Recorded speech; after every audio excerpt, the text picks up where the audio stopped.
Bienvenue dans cette nouvelle séance sur le logiciel Stata. Il s'agit de la deuxième séance aujourd'hui. Nous allons voir en fait comment importer des données au niveau du logiciel Stata. Avant de commencer tout cela, nous allons d'abord vous rappeler ce qu'on a vu la séance passée. On a étudié l'interface du logiciel Stata. Qu'est-ce que je vous ai dit? L'interface est composée de 3 blocs. Premier bloc, concernant ici l'historique, c'est l'histoire des commandes ou bien des tâches que vous réalisez au niveau du logiciel SPSS.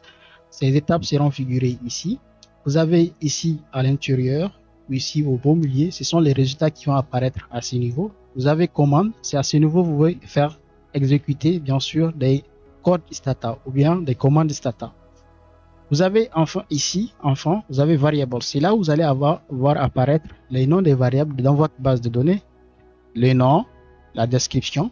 Si vous voulez accéder à une variable, directement si vous avez plusieurs variables, vous allez donner le nom de la variable, ça va apparaître rapidement. C'est juste pour gagner plus de temps lorsque vous voulez accéder à une variable beaucoup plus rapidement. Vous avez en bas ici Properties. C'est là où vous allez voir les propriétés des variables et aussi de la base de données.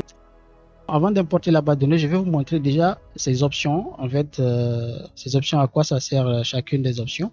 File, c'est à ce niveau qu'on peut importer la base de données par exemple. Vous avez la possibilité ici, à travers l'option Import, d'importer différents types de bases de données qui sont sous format d'Excel, sous format CSV ou bien sous format SPSS. Vous avez bien sûr plusieurs formats parce que vous pouvez avoir des données qui sont instaurées dans un fichier SPSS. Par exemple, les données sont dans un fichier SPSS. Vous pouvez importer ça, que ça soit Excel, CSV file, peu importe, vous pouvez importer à partir de l'option Import. Export, c'est lorsque vous avez par exemple modifié la base de données, vous voulez maintenant exporter la base de données pour que vous puissiez l'utiliser ultérieurement. Parce que vous allez voir qu'on peut changer, on peut modifier des données qui sont dans une base de données que nous avons importée dans le logiciel Stata. Vous avez ici Example Dataset. Example Dataset, ce sont tout simplement des données ou bien des bases de données qui existent directement et qui sont accessibles au niveau du logiciel Stata. Stata propose des données que vous pouvez utiliser par exemple pour apprendre le logiciel ou bien pour faire exécuter certaines bien sûr fonctionnalités du logiciel. Ces bases de données ont été mises à la disposition. Recent Files, c'est au niveau de Recent Files, vous allez voir en fait les dossiers récents que vous avez importés au niveau du logiciel. Pour l'instant, j'ai importé bien sûr quelques bases de données. Bon. Exit, c'est assez au niveau de cette option, si vous cliquez, c'est que vous allez quitter complètement le logiciel. C'est-à-dire que vous avez fini vos analyses. Si vous cliquez sur Exit, vous allez quitter complètement, vous allez fermer Stata. Bon, bref, c'était tout ce que j'ai besoin de vous expliquer pour, bien sûr, pour un débutant. Et ces choses que vous avez besoin maintenant, lorsque vous allez aller vers un niveau avancé, vous pouvez essayer de vous familiariser avec toutes les autres options. On va voir même l'option Save après, parce qu'on n'a pas encore importé, des bases de données. Nous n'avons pas besoin de parler de Save. Nous allons voir les deux options Save and Save As après. Je vais vous montrer rapidement ici l'option Edit. Edit, c'est à ce niveau que vous pouvez bien sûr, comme je vous ai montré la fois passée, changer par exemple les préférences de l'interface et tout. Ces choses-là, vous pouvez bien sûr expérimenter. C'est en essayant d'expérimenter, vous allez voir la fonctionnalité de chaque chose. Ici, tous ces trucs-là, pour quelqu'un qui est débutant, tout ce que nous avons besoin, c'est ces options, par exemple, préférences, comment modifier les préférences de l'interface. Il y a beaucoup de choses que vous pouvez faire. Les graphes, les préférences des graphes, les options data. Au niveau des data, c'est à ce niveau que vous allez pouvoir faire des manipulations au niveau de votre base de données que vous allez importer. Vous allez ici au niveau du Describe Data. Il y a beaucoup de choses qu'on peut apprendre là. On peut voir Data Editor, c'est à ce niveau que vous pouvez par exemple modifier les données, d'accord? Si je clique Data Editor, je peux modifier les données. Ici Data Editor Browser, là vous allez voir en fait accéder au niveau des données sans avoir accès à modifier directement les valeurs. Je vais vous montrer ces choses-là. Après vous avez Create or Change Data. C'est-à-dire à ce niveau vous avez créé des nouvelles variables par exemple. Create new variable. Il y a beaucoup d'options ici. Bon, pour l'instant, je ne vais pas rentrer dans les détails. Ce qui est plus important, c'est par exemple create new variable. Comment créer une nouvelle variable? Ok, il y a beaucoup d'autres choses. Mais concernant en fait globalement, c'est concernant les manipulations dont vous pouvez faire au niveau des données, si vous voulez, au niveau des données que vous allez importer. Graphiques, c'est là où vous pouvez produire des graphiques, c'est-à-dire des graphes à partir de vos bases de données. Comment résumer vos données à travers des graphes et tout. Voilà, vous pouvez faire ça à travers des graphes. Vous pouvez faire beaucoup de choses au niveau des graphiques. OK? Après, vous avez statistiques. Et statistiques, c'est à ce niveau, vous allez faire des analyses statistiques. Vous pouvez faire des régressions, vous pouvez faire des statistiques descriptives et beaucoup d'autres choses. D'accord? Toutes les analyses statistiques peuvent se faire ici. Vous avez ici, par exemple, summaries. C'est à ce niveau qu'on peut avoir accès à faire des tableaux de statistiques descriptives et beaucoup d'autres choses. Je ne vais pas rentrer dans les détails pour l'instant, juste pour vous montrer à quoi sert chaque option ici. Ici, Windows, si je clique au niveau de Windows, vous avez en fait, c'est à ce niveau, vous allez en fait des raccourcis si vous voulez. Par exemple, lorsque vous voulez aller directement au niveau de la commande, ici vous avez commande, vous avez en fait ici un raccourci. Il suffit de faire CTRL 1.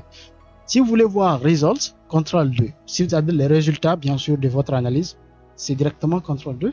History, si vous voulez avoir History, si par exemple je supprime ça, attends, je vais supprimer. Je supprime par exemple, je vais voir maintenant History. Comment je vais faire? Si vous voyez ici Windows, vous avez ici, on vous dit CTRL 3. Il suffit de faire CTRL 3. Et lorsque je clique CTRL 3, vous voyez, et voilà History qui vient d'apparaître. Et en fait, l'idée c'est que vous avez des raccourcis. L'option Help en fait vous permet de pouvoir avoir de la documentation sur le logiciel Stata. Si vous passez au niveau de la documentation, si je clique sur la documentation, il y a beaucoup d'informations. Vous voyez directement PDF qui va s'ouvrir. Il y a énormément d'informations là. Tout ce que vous avez besoin de faire au niveau du logiciel Stata existe dans ce PDF. Et maintenant, l'effort sera bien sûr de passer vous-même, de chercher ça et de lire et comprendre. C'est ça l'effort qu'il faut fournir. Je vais fermer ça. Maintenant, vous avez également d'autres choses. Advice. Là, vous pouvez avoir des LED. Par exemple, vous pouvez faire la recherche ici de LED que vous avez besoin. Vous pouvez écrire. Vous allez avoir la possibilité d'avoir accès à des LED. Vous avez aussi ici Search. Si vous avez quelque chose que vous avez un mot-clé que vous n'avez pas compris au niveau de Stata, il suffit de cliquer ici, demander au niveau de, vous allez écrire Keywords et vous allez mettre OK et vous allez avoir des informations sur la chose. Toujours au niveau des help, il y a beaucoup d'autres informations. On vous dit resources. Là, vous allez avoir accès à des ressources externes et Stata fournit, c'est-à-dire avoir des cours ou bien des informations et beaucoup d'autres choses. Il y a des trainings, c'est-à-dire des formations. Voilà donc brièvement ce que ces options vont nous aider à faire. Nous allons nous focaliser sur ce qui va nous être en fait important, qui va bien sûr aider par exemple un débutant ou bien quelqu'un qui veut vraiment aller directement droit au but, c'est-à-dire commencer à utiliser le logiciel avec beaucoup de simplicité. Je crois que nous allons nous focaliser sur ces choses-là qui sont très importantes. D'accord? Maintenant, on va importer notre base de données. OK? Nous allons voir qu'il y a File. Vous allez voir ici File. Vous allez voir Import. OK? Je peux importer ma base de données Excel par exemple. Moi, j'ai une base de données Excel que je vais importer. Je vais faire quoi? Je vais cliquer Excel et Spreadsheet.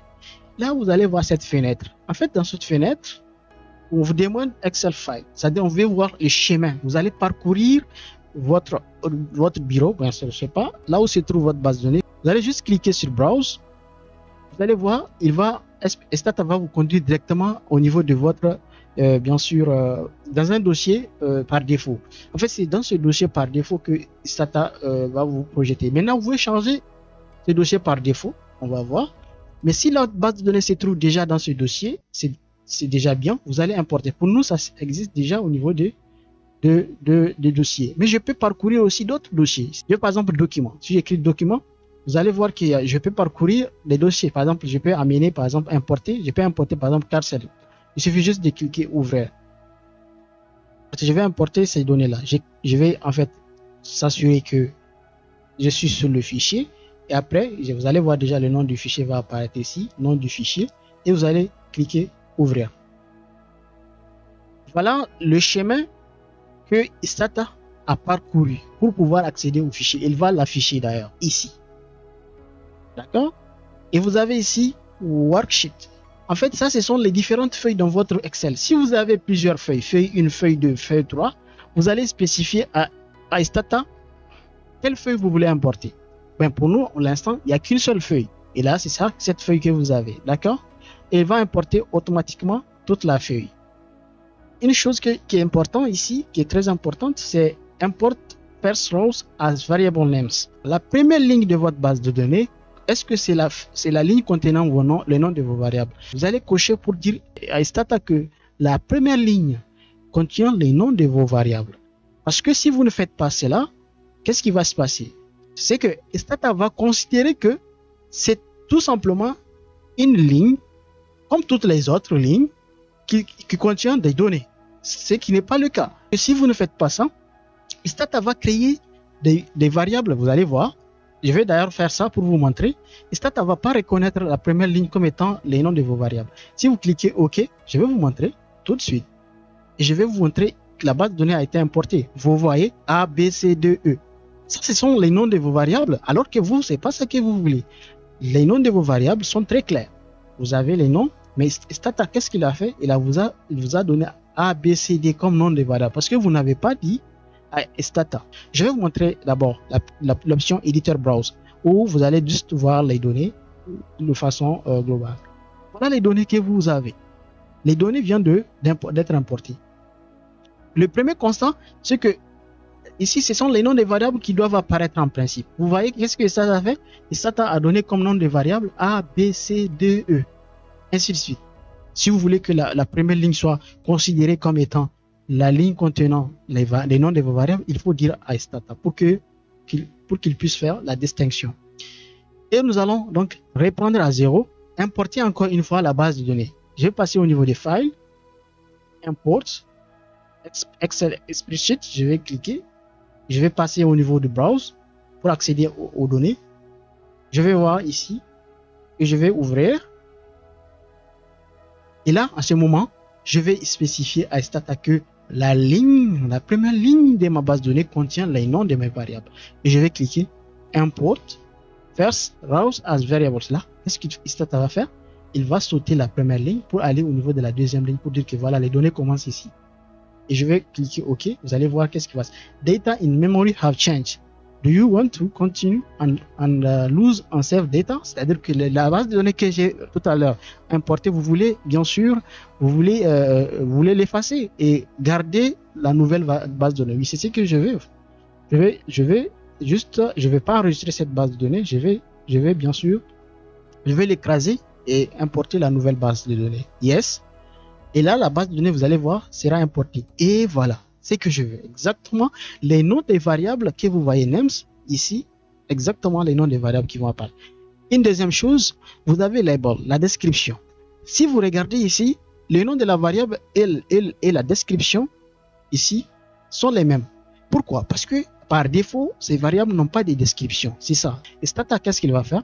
Il va considérer le nom de la variable comme étant la description de la variable. Si vous voulez donner des détails, sur cette variable, c'est à vous de faire ça. Label doit avoir ici d'autres informations que vous allez ajouter pour décrire la variable considérée. Je vais vous montrer c'est quoi la différence entre ces deux. Browse va nous permettre de voir directement la base de données. Regarde, les noms des variables viennent d'apparaître maintenant. OK?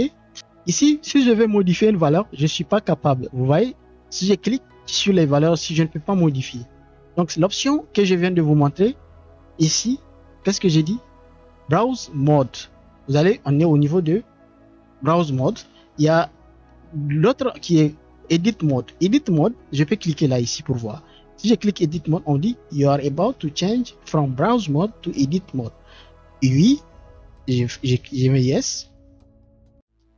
Et là, je suis au niveau de Edit Mode. C'est-à-dire que les valeurs, regarde, si je clique sur une valeur quelconque, je peux la modifier si je veux.